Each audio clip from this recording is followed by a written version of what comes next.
Bueno, pues toda una experiencia ver Aullidos una vez más en pantalla grande y sobre todo con una sala llena.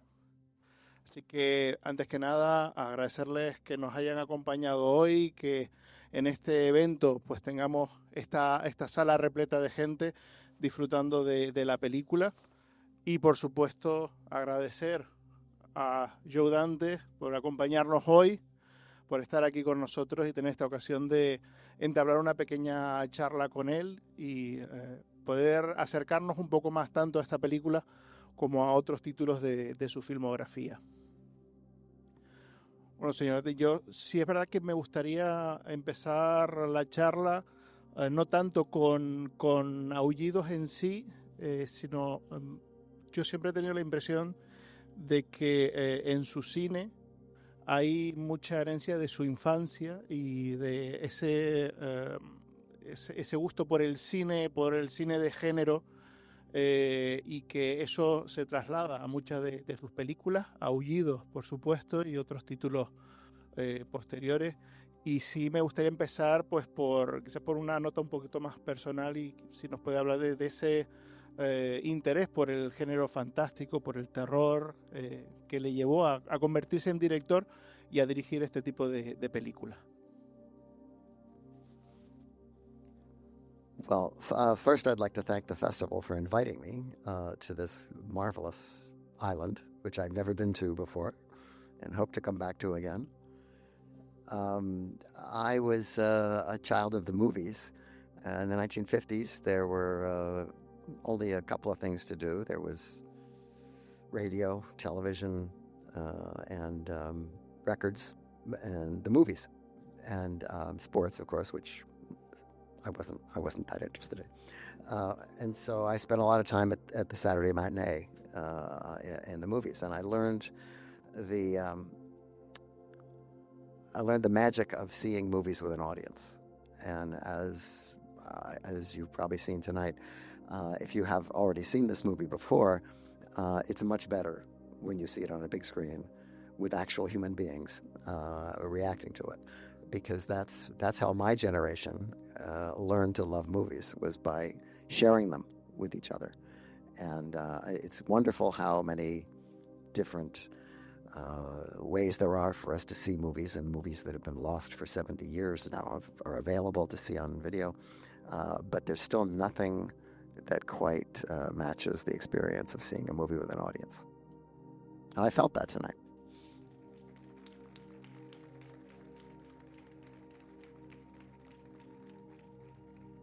Antes que nada me gustaría agradecer al festival por habernos invitado y habernos traído a esta magnífica isla, a la que no había estado antes y a la que sí me gustaría regresar. En este caso, pues bueno, yo fui un chico que se crió con las películas cuando yo era pequeño, en los años 50, pues tampoco había muchas cosas que hacer. Estaba la música, estaban los libros, estaba la radio y por supuesto las películas. También estaba el deporte, pero bueno, eso lo dejamos un poco a un lado porque ahí sí que yo no estaba demasiado acondicionado. Pero sí es verdad que yo me crié sobre todo viendo muchas películas, sobre todo en las sesiones matinales por la mañana, y descubres esa magia de ver una película en pantalla grande y sobre todo acompañado por otros seres humanos, que eso es lo fundamental. Igual que hoy pues hemos disfrutado de esta película en pantalla grande y acompañado de otras personas, que a lo mejor una película que ya habíamos podido ver en casa, que la hemos podido ver en vídeo, pero que en este caso pues el hecho de estar aquí y compartirla es lo que hace la magia del cine. Ahora hay muchas películas que incluso algunas han estado ya mucho tiempo que no se habían podido ver y que se están recuperando y que las podemos ver en nuestros hogares, pero el hecho de poder acudir a una sala y tener esta experiencia en pantalla grande y acompañado es lo que a mi generación nos hizo amar el cine. Boy, he's good, isn't he? I talk too much.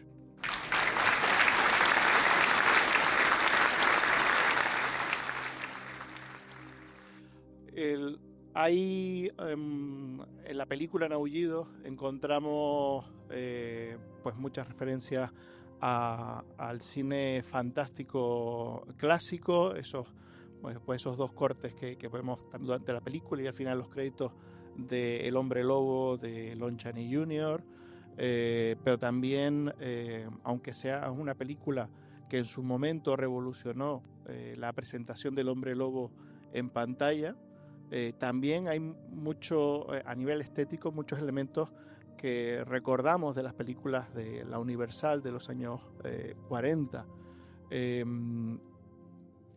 Cuando se sentó a hacer esta película, ¿qué grado quería hacer una referencia a ese cine clásico y cuál era donde veía la posibilidad de innovar, de introducir elementos que aportaran algo novedoso a esa representación de la mitología del hombre lobo? Well, I thought that this was probably my only chance to make a werewolf movie, and I didn't want to screw it up. So we approached it as a movie that shows you where we've been, shows you where we are, and hopefully shows you where we're going. And so technically there are a lot of innovative things in the movie that were new for the time. Of course, they're all obsolete now. But it's a movie that turned out at least as good or better than I hoped it would. And it's based on a book that was, not particularly interesting, except that it had werewolves in it. Bueno, sí, es verdad que cuando tuve ocasión de hacer esta película, pues pensé que podía ser mi única ocasión de hacer una película de hombres lobo y no quería arruinarla. Y sobre todo, pues me interesaba que fuera una película que nos indicara de dónde venimos, en qué momento estábamos y espero que hacia dónde se iba a dirigir pues este tipo de películas de hombres lobos, una película en la que en su momento pues hay muchos elementos técnicos que eran en aquella época innovadores, hoy en día quedan todos obsoletos, pero sí pues queríamos que fuera una película que nos marcara una diferencia con lo anterior, pero sin olvidar lo que había previamente. Encontramos aquí también quizás un elemento de familia que va a continuar en su familia, en su filmografía, actores, técnicos que van a acompañarle en el resto de su carrera. Aquí, por ejemplo, encontramos a Kevin McCarthy, encontramos a Dick Miller, a Robert Picardo, y que van a ser figuras que van a estar en sus películas posteriores y que pues casi que los que veíamos sus películas a medida que iban llegando a la sala, pues siempre queríamos reencontrarnos con estos rostros en el cine. ¿Cómo fue esa relación o esa creación de esa familia cinematográfica que se reencontraba con cada nueva película? Well, if you look at the films of many famous directors, John Ford, Ingmar Bergman, Preston Sturges, anybody that you know has made a series of films, Howard Hawks, you see the same faces popping up. And there are two reasons for that. One is that the people are good at their jobs, and the other, there's a bond that you form with an actor or a technician or a DP that they're on your wavelength, and you can communicate easily with them, and you can get what you want from them, and plus, most importantly, you enjoy watching their work. And so for most of the people that I've worked with, some of whom have passed away, are people that I always would look, if I got a script or something I wanted to do, I would always look to see if there was something for them, because I just enjoyed working with them, and I enjoyed watching them. And I think that when you look at people's filmographies, I think you see the same names appearing again and again. Si nos fijamos en las filmografías de los grandes clásicos, encontramos que siempre hay una serie de rostros que son recurrentes en todos ellos. Y esto pues se ve a dos razones. Por un lado, porque eran buenos, y por otro lado, porque se generaba un vínculo entre todos, porque a base de trabajar juntos, pues tenías esa confianza. En su caso, pues a la hora de afrontar siempre un proyecto, pues siempre buscaba la forma de repetir siempre con algunos de los mismos rostros, algunos actores, algunos técnicos, un director de fotografía, porque sabes que van a aportar algo a tu película, sabes que van a hacer un buen trabajo y sobre todo también muy importante porque te gusta verlos trabajar.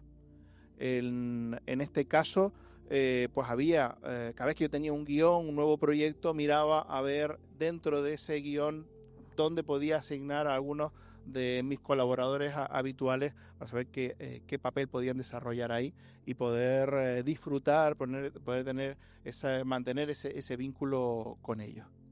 Aquí tenemos en ese apartado técnico innovador de efectos especiales que comentaba antes, esa transformación del hombre lobo que fue clave en el momento del estreno y al ser un director también que muy vinculado al género fantástico, pues también los efectos especiales pues han sido algo que ha acompañado a muchas de sus películas.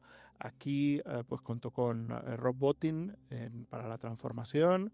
Después Chris Wallace sería también otro que acompañó en algunas de sus películas y Rick Baker, que en principio iba a participar en Aullidos y que volvería a coincidir con usted en películas posteriores, como por ejemplo la segunda entrega de Gremlins. ¿Cómo fue trabajar con estos maestros de los efectos especiales y que eran innovadores y que aportaban, digamos, nuevas etapas de evolución en el uso de los efectos especiales en el cine? Well, these were called practical effects, meaning that they're done on the set with the actors present, or not, but certainly with the crew present. And they're all things that you can actually see and touch and feel. And you can manipulate them with sound, or you can manipulate them with speeds of camera, or all that kind of stuff. But basically, it's something that when you're done with the scene, it's finished. Today, of course, we have CGI, which is a marvelous tool that can sometimes look a little phony, I think. But the people that I was working with at the time, Rick Baker was already very established, and he was supposed to do the effects for The Howling until John Landis, my friend John Landis, decided he wanted to make his werewolf movie, which Rick had promised that he would do. And so he said, well, I have to leave. I have to do John's movie. And so Rob Bottin, who was second in command, stepped up to the plate and did a marvelous job on very little money. I mean, this was a really low-budget picture, and as opposed to John's movie, which was quite expensive. But we managed to pull it off, and Rob went on to do amazing work on RoboCop and The Thing and other things. I mean, he was really amazing, and it was an exciting period to work in special effects. And there are many people who are doing effects today who are, very impressed by the things that were going on in the 80s.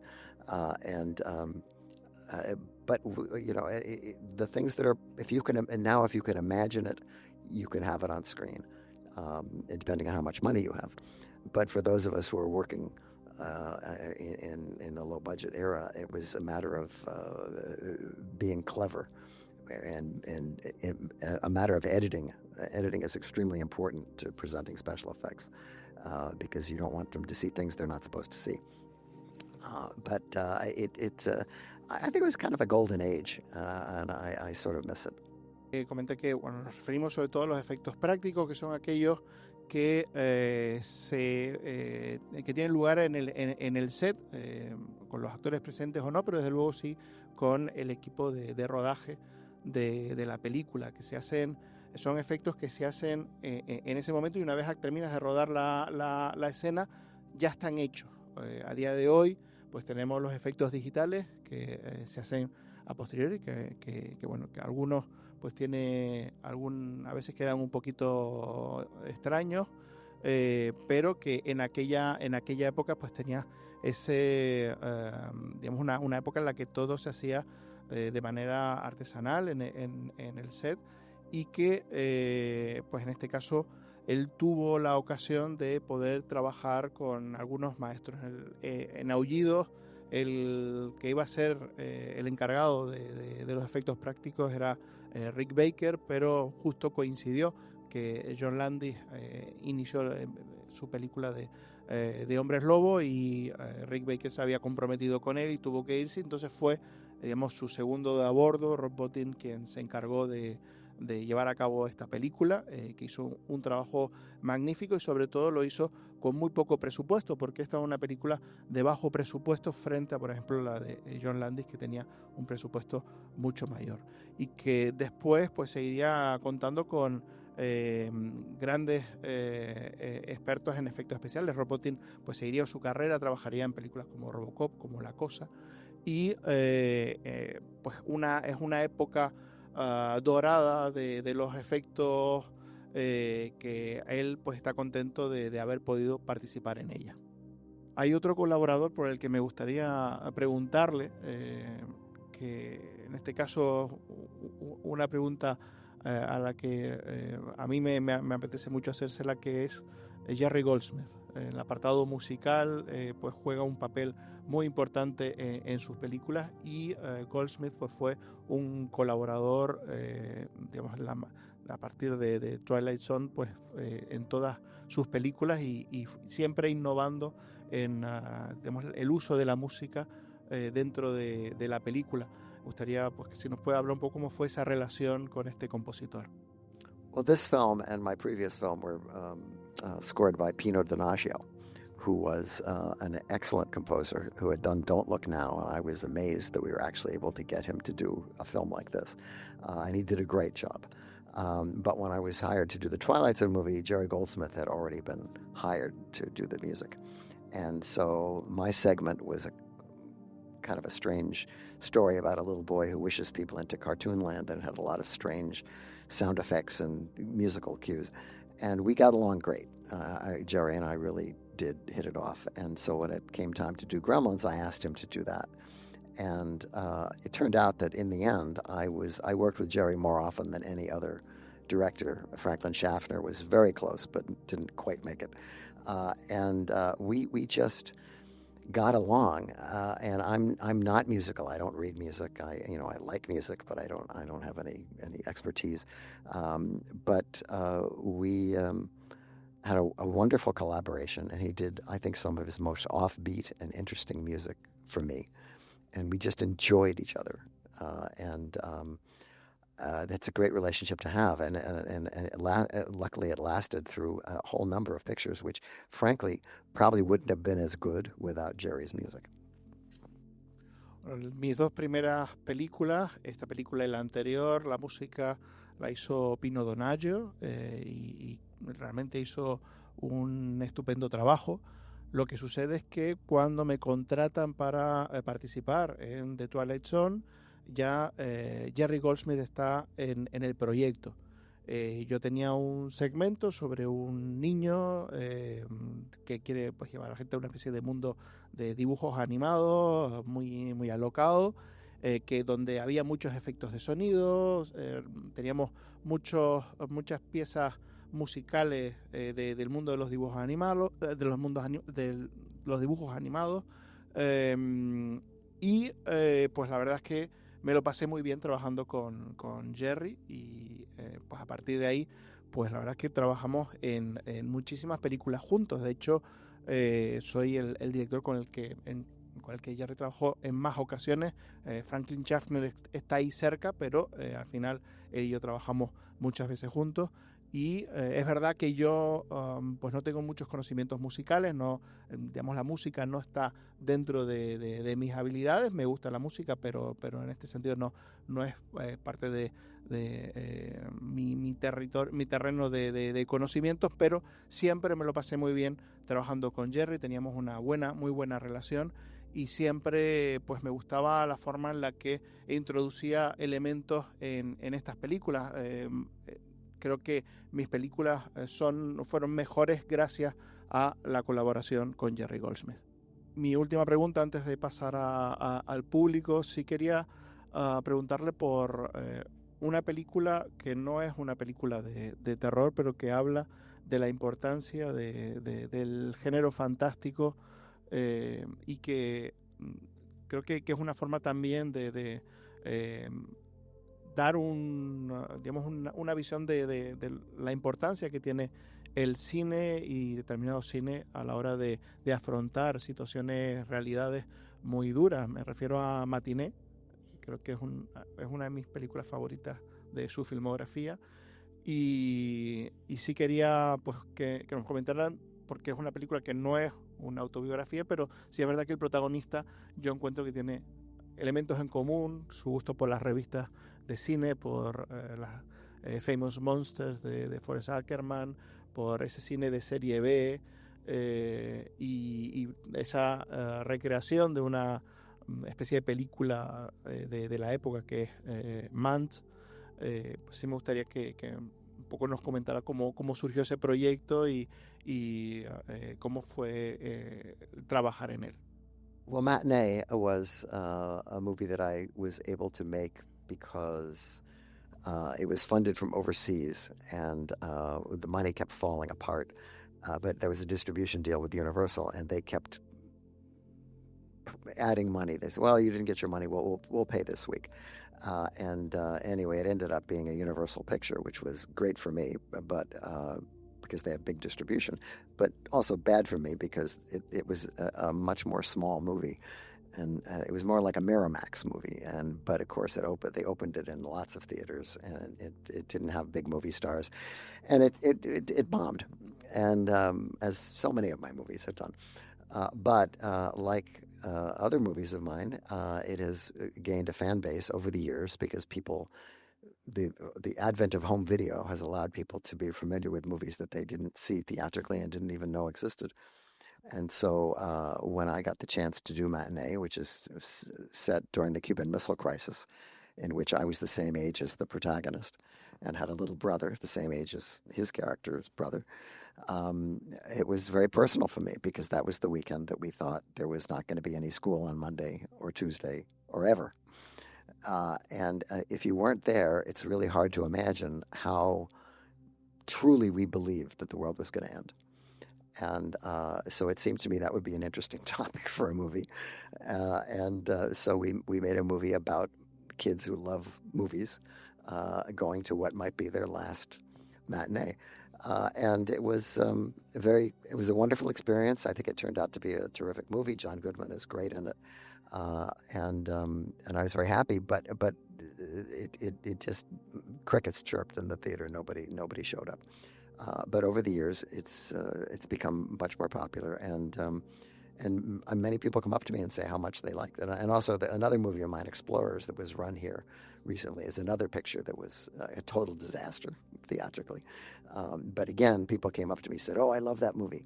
So you never know. I mean, if it's on film, it exists and people will see it. Bueno, la película surge por tenía un acuerdo con Universal, estábamos negociando, y es verdad que bueno, por un lado era algo que me podía beneficiar porque al fin y al cabo era Universal, pero también por otro lado suponía que la película pues va a ser una película con muy bajo presupuesto. Y a mí, pues bueno, lo que se me ocurrió fue esta idea de esta película sobre un grupo de chicos a los que les gusta el cine. El protagonista pues tenía mi edad en aquel momento, una película ambientada durante la crisis de los misiles cubanos. El protagonista tenía mi edad en aquel momento, tiene un hermano que tenía la misma edad que mi hermano en aquel momento.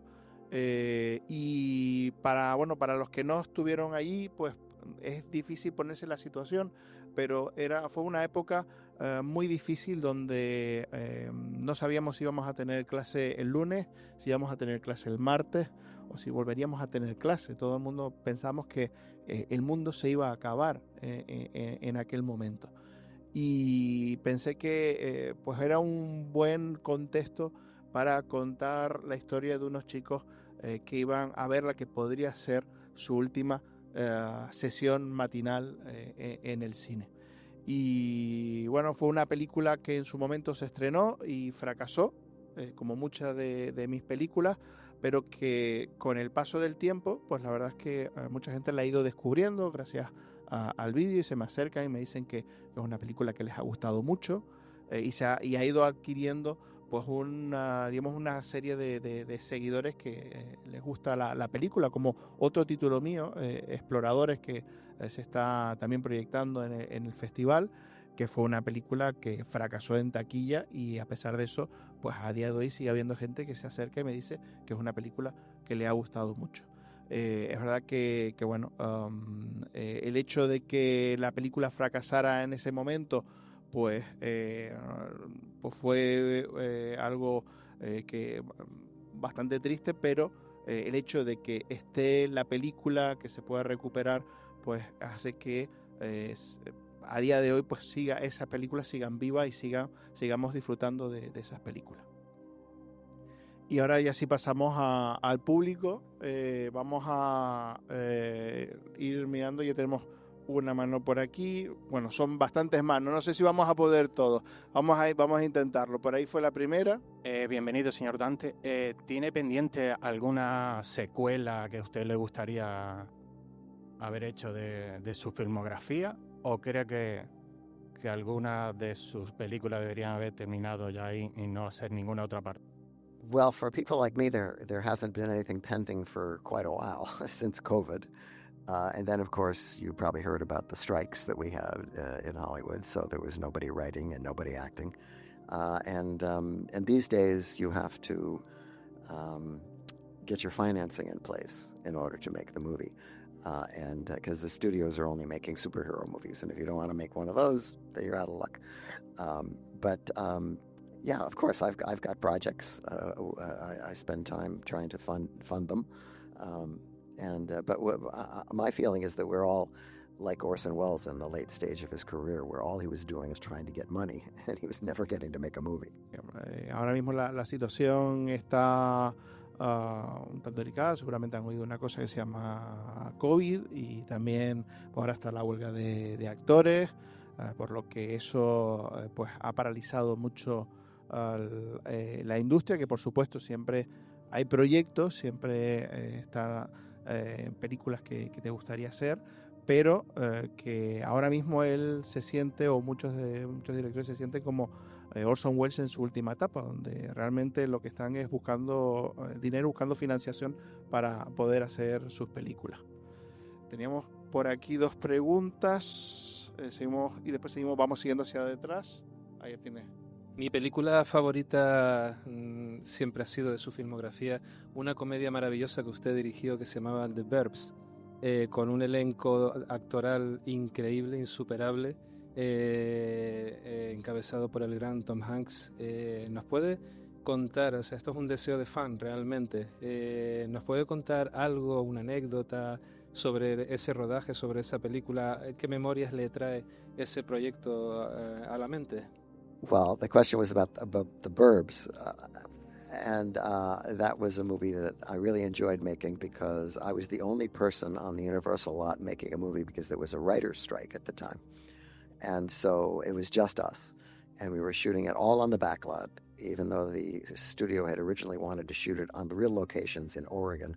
And I said, people don't like it when you blow up their houses in their own neighborhoods. I think it'd be better to do things on the back lot. And so we had nobody bothered us. We got to do whatever we wanted. We essentially made the picture up. There was a lot of ad-libbing because it was the writer's strike. The writer couldn't be there. So if we had any problems, we just had to. So we shot it in sequence so that we could elaborate on whatever anybody came up with. And the only problem on the movie was that the Universal tour was still going on. And we were right near the Jaws ride. And so every so often, in the middle of a take, you would hear the Jaws guy going, "Oh no, the sharks got me! Oh no!" And so we'd have to stop. And every so often, if you listen really hard, you can hear it in the background.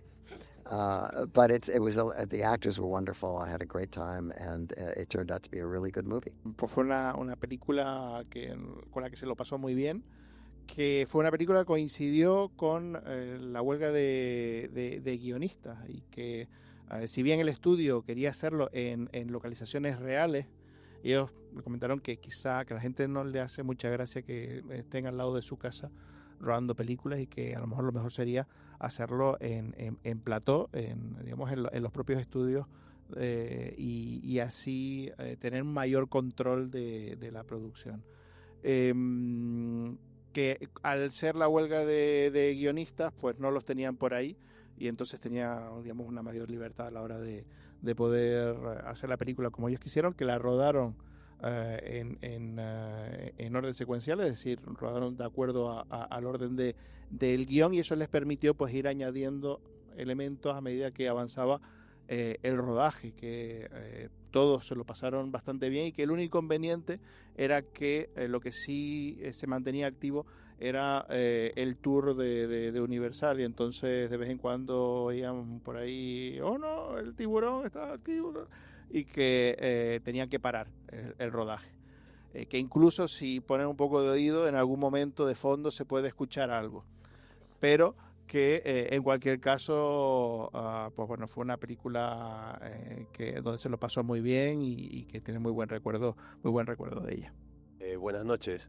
La verdad que ha sido una gozada poder ver Aullidos en pantalla grande. La verdad que gracias por la organización y por poder contar la presencia de Joe Dante. Y viendo la película he visto un detalle que la verdad que me ha reventado la cabeza, que es un cameo de Forrest Ackerman en la película. Me gustaría saber qué historia hay detrás de ese cameo y si Joe Dante pudo visitar la legendaria Ackerman Mansion con la mayor colección de cine fantástico de la historia, y si es así, la verdad que personalmente me da mucha envidia. Si puedo contar algo detrás de ese cameo y cómo era Forrest Ackerman en el trato personal. Well, for those who don't know, the man in the occult bookshop with the carrying around the monster magazines was Forrest J. Ackerman, who was the editor of Famous Monsters of Filmland, which was the breakthrough magazine for kids in the late 50s that made a lot of kids who felt very isolated in their tastes to realize they were part of a larger community. And it led to a whole resurgence of that kind of movie and that kind of magazine. And he was a very interesting, very offbeat guy. And he was doing cameos. He did a cameo in John Landis's Schlock. And we thought, well, we should have him there, and he should carry his magazine with werewolf pictures on it. And he was a very unusual man. He was a literary agent, actually, and he had worked with Robert Bloch and Ray Bradbury and other people. And he may not have realized it, but he was sort of the harbinger of an entire movement that became things like this fantastic festival. Bueno, que Forrest Ackerman era una persona fundamental, sobre todo para los chicos en los años 50, sobre todo aquellos pues que se sentían un poco solos y un poco aislados, y que de repente, gracias a su revista, de repente pues se dan cuenta de que formaban parte de una comunidad mucho más amplia, y que eso pues ayudó a muchos, y que en este caso pues él era un personaje un tanto particular, y que había participado ya en un cameo en la película El monstruo de las bananas de John Landis, y que ellos dijeron, pues bueno, pues si está en la película de Landis, vamos a también que esté en la nuestra, y le pidieron pues que hiciera esa aparición, además con su revista en la mano. Pues bueno, sí, desde luego una persona, como dice, bastante particular, que además él era agente literario de escritores como Robert Bloch o Ray Bradbury, y que pues a través de esa revista abrió pues todo un camino que llega incluso pues a este festival en el que estamos actualmente. Bienvenido. Quería preguntarle sobre una película que particularmente a mi generación, los que nacimos a finales de los 70, nos gustó, que es Exploradores. La hemos podido ver aquí. Cuando éramos chicos todos soñábamos con construir una pequeña nave después de ver esa película y volar a las estrellas. Me gustaría saber cómo le hubiese gustado a usted acabar la película, porque sí es cierto que al final del último acto nos quedamos con más ganas de saber o de vivir más aventuras con esos seres extraterrestres que visitan los tres protagonistas. Básicamente, si me lo podría decir o... Well, when I got that script, the kids they built their spaceship and they went to space and they met these alien kids and they played baseball. And then they went home. And I thought, I don't know, it's not really very interesting. And so we came up with the idea that they had understood Earth by getting its transmissions of its movies and television, and that's how they understood that we really were. Of course, that's not really the way we were. The problem with that movie was that it just wasn't finished. We were it was supposed to be released at a certain time. The studio changed ownership. The new people said, "What's this stuff? This old stuff that the other people want? Get rid of this. Just put it out." But we're not done. No, just put it out. We don't care because they didn't care whether it made money because it didn't reflect on them. So the whole year, 1985, all their pictures flopped because they didn't advertise any of them and they just treated them as junk. And luckily, over the years, people have gravitated to seeing it. And I would say, the first half of the movie is probably pretty much what I would have wanted it to be. But I think when we get to the second half, there was a lot of compromises made that I think were unfortunate, and it just didn't go the place I wanted it to go. But I'm very grateful that people still like it. Un poco la idea venía de eso, de que había mucha la juventud en aquella época pues, jugaba al béisbol y que todo eso también la idea de que las ondas pues fueran salieran y que fueran captadas por alguien y que se creara una imagen que no era la correcta de lo que era su cultura pero bueno, que era un proyecto que ellos tenían, pero el problema es que el estudio cambió de dueño y los nuevos dueños no estaban muy interesados en, seguir desarrollando los proyectos que estaban en marcha. Así que miraban y decían, ¿y esta cosa rara qué es esto?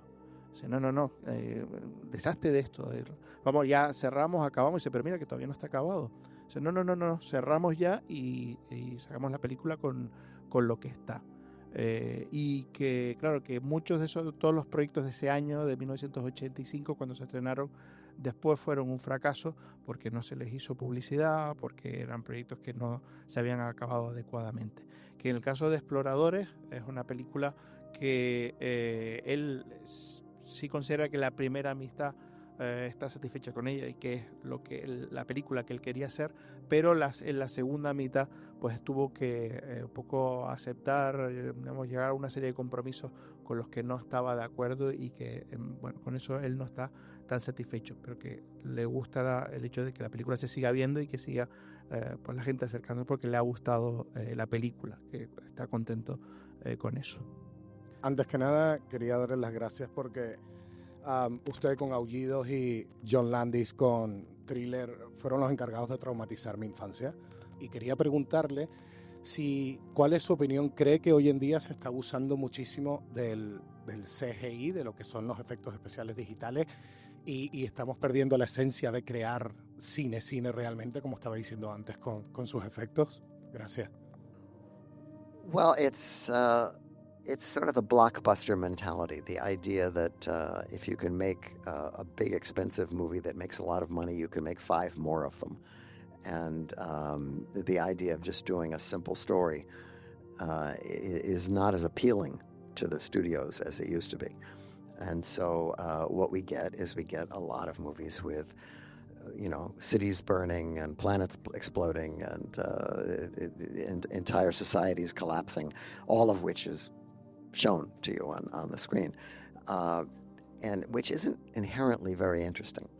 So I think you discovered recently with the bad performance of several Marvel movies and DC movies that the studios may have to change their attitude about what they want to do. They can't just take a bunch of movie stars, put them in costumes, and put them in front of a green screen. There's a lot more to movies than that, and I think when you go back and look at the great movies, they were all made by people who had something to say.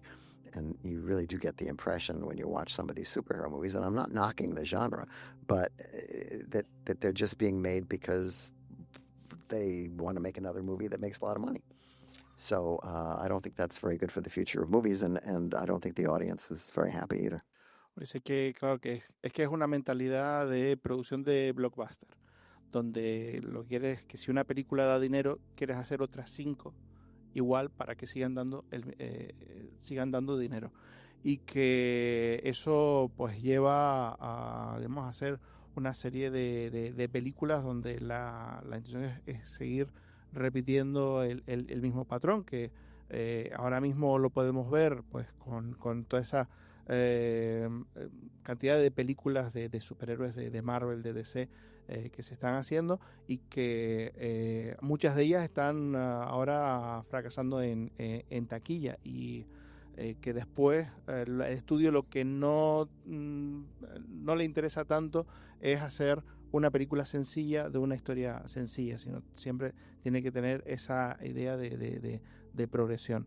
Y que ahora con el fracaso de estas películas, pues a lo mejor se tienen que replantear y pensar que a lo mejor el cine pues lo tienen que hacer personas que tengan una historia que contar y que quieran contar esa historia, no solo el coger a un grupo de estrellas de cine, ponerles una serie de trajes y ponerles una pantalla verde, y donde lo que vamos a ver son mundos explotando, ciudades en llamas, situaciones que te las muestran en pantalla.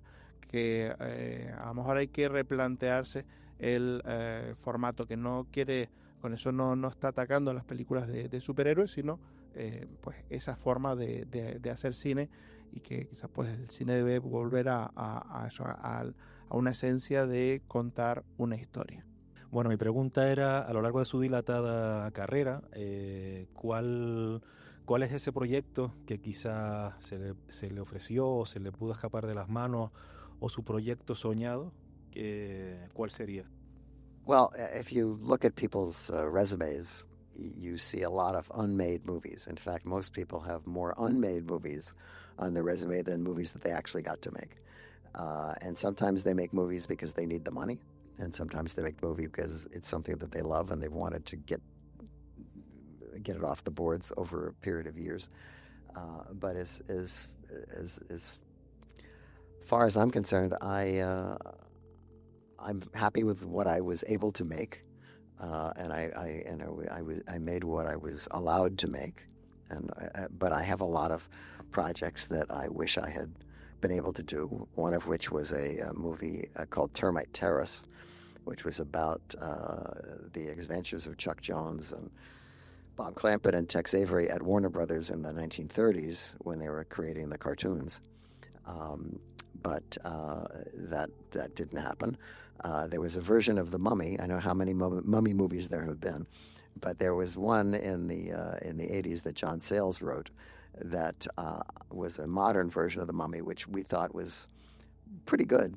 And the head of Universal said that the reason he didn't want to make it was because he thought it should be a period picture like the first Mummy, which was made in 1933. And it was not a period picture. It was set in 1933. So there's a lot of fuzzy thinking sometimes at the head of the studio. And so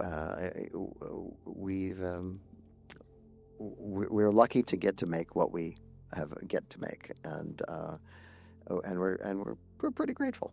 Bueno, si te pones a mirar pues los currículum de mucha gente, ahí están llenos de muchos proyectos que querían hacer y al final no llegaron a hacer. A veces son incluso más los proyectos que anunciaron que los que finalmente pudieron hacer. Que él está muy contento con aquellas películas que tuvo ocasión de hacer, que está contento de haber sido capaz de poder hacerlas.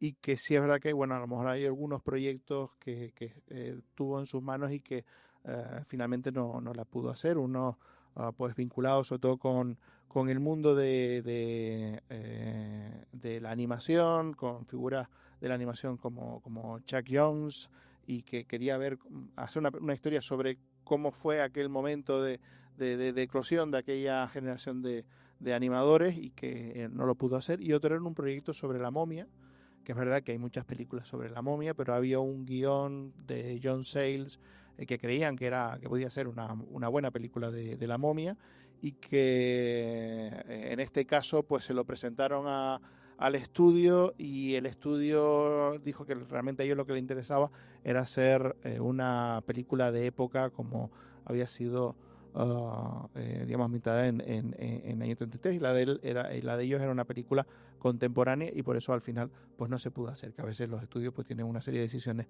un tanto peregrinas, pero que bueno, son dos proyectos que le hubiese gustado hacer, pero como dice, pues está contento con aquello que sí fue capaz de llevar a cabo. ¿Cree que el mejor efecto es el efecto que no se ve y realmente cautiva a la persona que lo ve? Y luego otra cosa, darle las gracias porque jamás me hubiera imaginado que me iba a sentar al lado de Joe Dante y que a jura me iba a filmar los Gremlins. Así que creo que esto es irrepetible y solo puede pasar aquí en Isla Calavera, ¿no? Gracias.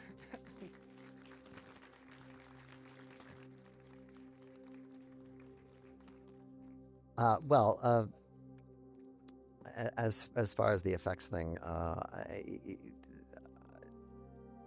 there will always be special effects, and there always were from the beginning of movies.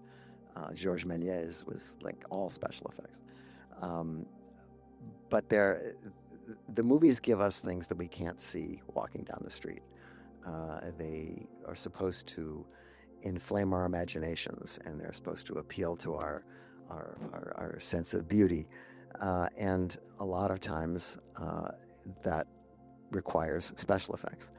And today we are technically so adept that we can literally create anything that we can afford to show, which means that people with great imaginations and artists are able to create great things. I mean, if you've seen these movies like Dune and even Blade Runner going back, I mean, they give us worlds that we can't inhabit otherwise except through special effects.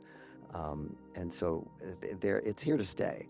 But when I was younger, I was a big fan of Ray Harryhausen because, here we had a guy who was showing us dinosaurs, and they were moving and they looked real. And and going back to what you're going to see tomorrow, which is King Kong, which is the greatest special effects movie of all time, and always will be, no matter what they come up with, because it gives you something that you can't see. And if you could if you watch that movie tomorrow, just try to put yourself back into the mind of the audience in 1933, looking at this movie with this giant ape climbing the Empire State Building, which is something that people had never even conceived could even ever be thought of.